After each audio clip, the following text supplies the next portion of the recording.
Two Bird on a Wire by Freecraft on Loose on AO3. Read by Lily6645. This fic includes My Hero Academia levels of violence. That is your warning. Chapter 23. Escape Room. Summary. First day of the internship under Nezu and Shota. When the day of their internship finally came, all of Class 1A gathered at the train station, waiting for their designated train to come and pick them up. Izuku, Keigo, and Hitoshi waved goodbye to everyone as they would stay here at UA. The three of them were interning under Nezu and Shota after all. All right, Shota said as he made his way out of the station. The three followed him, joking and making small talk as they walked down the road. What do you think Nezu will make us do? Hitoshi asked. Psychological warfare? Izuku and Keigo said at the same time. Something along those lines. Shota confirmed. Hitoshi blinked, trying to comprehend the results of his offhanded question. Are you serious? Hitoshi asked. Yes. Izuku, Keigo, and Shota answered him without even a second of delay. It's cool, isn't it? We are finally able to show off what we've been preparing, Izuku asked. Or show that we've been playing too much escape game, Keigo said. It has a lesson to learn, Izuku argued. Maybe, but how much do you think will really work in real life? Hitoshi asked. We just need to find out, Izuku said. Once they arrived back at UA, the four of them went straight to Nezu's office, where the principal had been waiting for them with a spot of freshly brewed tea. Welcome back! Is the departure okay? Nezu asked as he gestured to the couch in front of him. Izuku, Keigo, and Hitoshi moved to sit in front of the principal, while Shota took the spot beside him. It was okay. All the trains came on time, nothing to worry about, reported Shota. That's great! Now, do you all agree that the three of you will be interning under me and Aizawa-san? Nezu asked.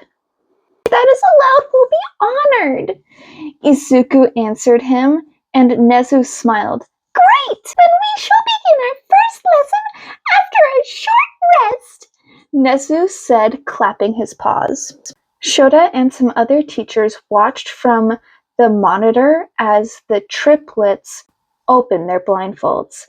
All three of them have been placed in different rooms with quirk suppression cuffs tightly locked their arms. This is also the first lesson Nezu had given him, Hazashi, and Oboro years ago. Now he gets to watch his sons and nephew trying to solve the puzzle in front of them. Now, all you have to do is get out of the room, Nezu said over the intercom. Escape? Huh? The triplets said at the same time. The fact that they were in different rooms makes it even more interesting. All five adults in the monitor room just watch as the three kids reach for their hair and retrieve hairpins, then proceed to effortlessly free themselves from the cuffs. How can they do that?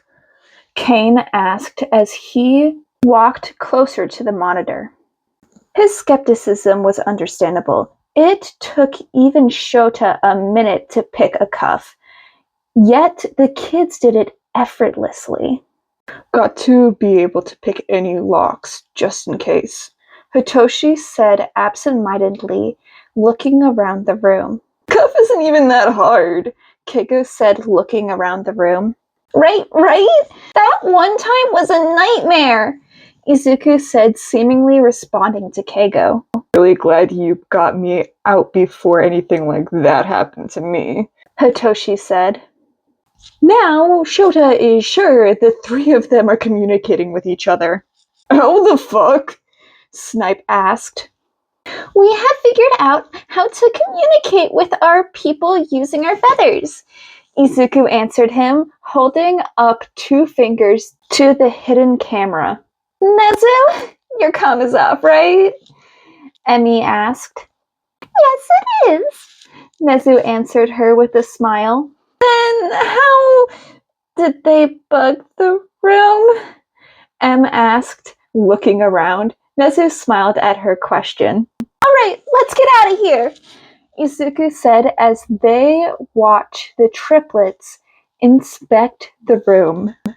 The 3 of them meticulously check everything in the room, every single tile, even the cracks that seem random.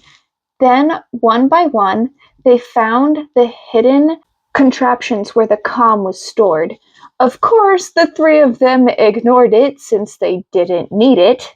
I found a button. I'll press it, Hitoshi said as he pressed the button he found in the corner of the room.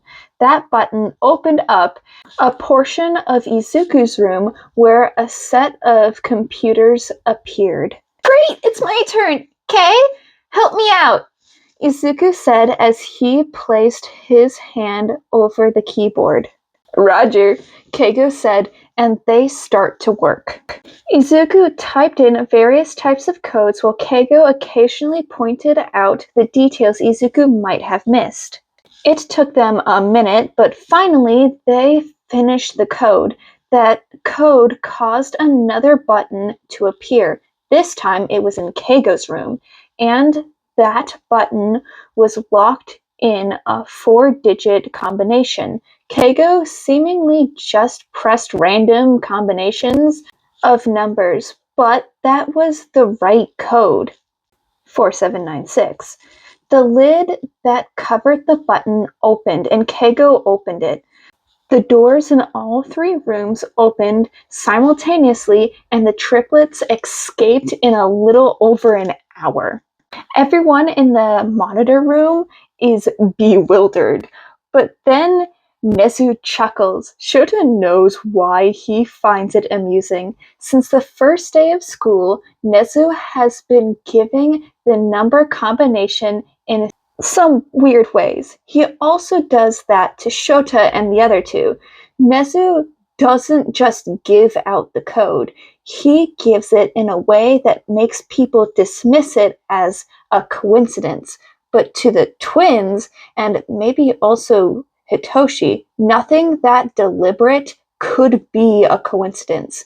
They have been following even more vague clues, and that has saved their lives or others far too many times to be dismissed as coincidence. They are great, Emmy said, prompting a small smile from Shota. I'll get the kids. With that, Shota walked out of the room to retrieve the triplets.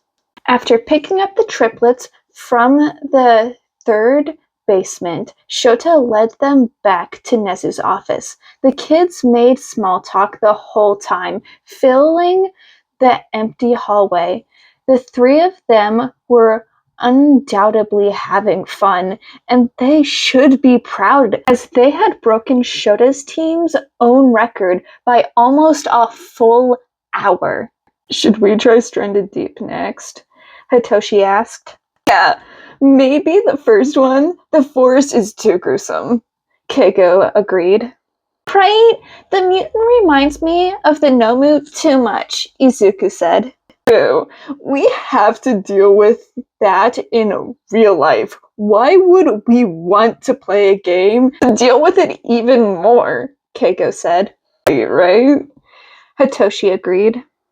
Should I buy them a computer? Maybe it could be a nice present.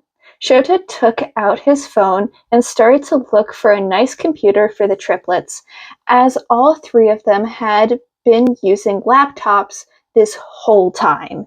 Before Shota found a good computer, however, they arrived at Nezu's office. The door opened before Shota had a chance to put away his phone, let alone knock. Welcome back! That was a splendid performance! Nezu cheered. Thank you! The triplets answered him shyly. That is the end of chapter 23 of Two Bird on a Wire by Freecraft on Loose on AO3. If you like this, please go support the original author. Link in the description below. Hope you have a good day, night, or whatever time zone you're in. Bye, kittens!